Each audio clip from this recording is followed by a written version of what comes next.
Welcome to Mahalakshmi vlog. எல்லாரும் நல்லா இருக்கீங்களா? வாங்க அப்படியே வீடியோக்குள்ளே போகலாம். இன்னைக்கு நம்ம வீட்டில் உள்ள மீன்கள் பற்றி நம்ம கொஞ்சம் சின்னதாக பேசலான் இருக்கேன். சரிங்களா? வாழ்க்கையில் ஒரு நிமிடம் அமைதியாக உட்காரக்கூட நமக்கு நேரம் இருக்கின்றதா? இல்லை.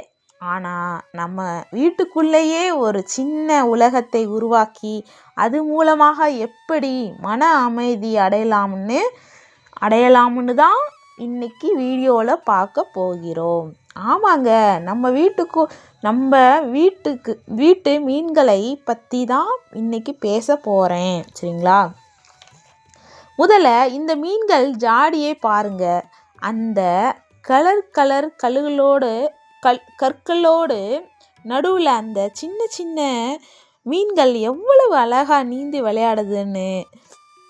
வேலை முடிஞ்சிட்டு வீட்டுக்கு வந்ததும் ஒரு 5 நிமிடம் இதையே பார்த்துட்டு இருந்தா அன்னைக்கு முழுதும் இருந்த டென்ஷன் அப்படியே காணாமல் போயிடும். இது ஒரு விதமான தண்ணீர் தெரப்பி அப்படின்னு சொல்லலாம். மீன்கள் வளர்க்குறதுல பெரிய கஷ்டம் எதுவும் இல்லை. ஆனால் சின்ன சின்ன விஷயங்கள் கவனிக்கணும். தண்ணீர் வாரத்துக்கு ஒரு முறையாவது மாற்றிடணும். அளவான சாப்பாடு போடணும். அதிகமாக போட்டால் தண்ணீர் சீக்கிரம் கலங்கள் ஆகிடும். அந்த மீன்கள் ஜாடியில் ஒரு ஓரத்தில் இருந்து இன்னொரு ஓரத்துக்கு நீந்துவதை பார்க்கும்போது நம்ம மனசும் அந்த தண்ணீரை போல தெளிவாக மாறும். குழந்தைகளுக்கும் இது ஒரு நல்ல பொறுப்பை கற்றுக் கொடுக்கும். குழந்தைங்க கிட்ட இந்த மாதிரி டெய்லியுமே மீனுக்கு நீங்கள் உங்கள் கையால் ஃபுட்டு போடுங்க. அது நீந்துறதை அப்படியே பார்த்துட்டே இருந்தாலே மனசு ஒரு விதமான ஒரு அமைதி தரும். நம்மளால் பெரிய ஜாடி தான் வாங்கி மெயின்டைன் பண்ண முடியல அப்படிலாம் இல்லைங்க. சின்ன இந்த ஜாடி ஒரு 50 ரூபா தான். சரிங்களா? 100 ரூபா பட்ஜெட்லேயே நம்ம இந்த மாதிரி ஜாடி 50 ரூபா ஜாடி, 50 ரூபாய்க்கு மீன். சரிங்களா? வாங்கிட்டு இந்த மாதிரி 2 மீன் ஜோடி மீனே கப்பீஸ் 50 ரூபா தான். 50 ரூபாய்க்கு கம்மியாக தான் விற்கிறாங்க. 30 ரூபா அப்படிலாம் வாங்கி 100 ரூபா பட்ஜெட்லேயே நம்ம மீன் ஜாடி அழகாக ரெடி பண்ணிடலாம். உங்களுக்கு மனசு கொஞ்சம் பாரமாக இருந்தால் ஒரு சின்ன மீன் ஜாடி வாங்கி அதில் மீன்களும் வாங்கி வளர்த்து நல்ல மாற்றம் தெரியும். சரிங்களா? நல்லா இருக்கும்பா. மீன் வீட்டில் இருந்தால் ஒரு நல்ல ஒரு வைப்ரேஷன். அதை பார்க்கும்போது நல்லாயிருக்கும் அந்த கண். அதுவும் பெரிய மீனை விட இந்த மாதிரி குட்டி குட்டி மீன் வாங்கி விட்டு பாருங்கள், ரொம்ப அழகாக இருக்கும். தினமும் பாருங்கள், நான் ஒரே ஒரு கப்பீஸ் தான் வாங்கியிருந்தேன். அந்த ஒரு கப்பீஸ் இத்தனை குட்டி போட்டிருக்கு. அப்புறம் மௌலி குட்டியும் இதுக்குள்ளே இருக்குது. ரொம்ப அழகாக இருக்குல்ல பார்க்குறக்கு. எனக்கு மீன்கள் ரொம்ப பிடிக்கும்ப்பா. எங்கள் வீட்டில் மீன்கள் இருந்துக்கிட்டே இருக்கும். சரிங்களா? அந்த மாதிரி மீன்கள் உங்களுக்கு பிடிச்சா இந்த மாதிரி பவுல் வாங்கி வளர்த்து பாருங்கள். ஒரு மீன் நம்ம ஒரு மீன் வாங்குறது அது 10 மீனாக பெருகிட்டே போகும். அது நல்ல ஒரு வைப்ரேஷன். சரிங்களா?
நம்ம சேனல் பிடிச்சா மறக்காமல் லைக் பண்ணி சப்ஸ்கிரைப் பண்ணிக்கோங்க. அப்படியே அடுத்தடுத்த வீடியோவில் பார்க்கலாம். அனைவருக்கும் நல்லதே நடக்கும். நன்றி, வணக்கம்.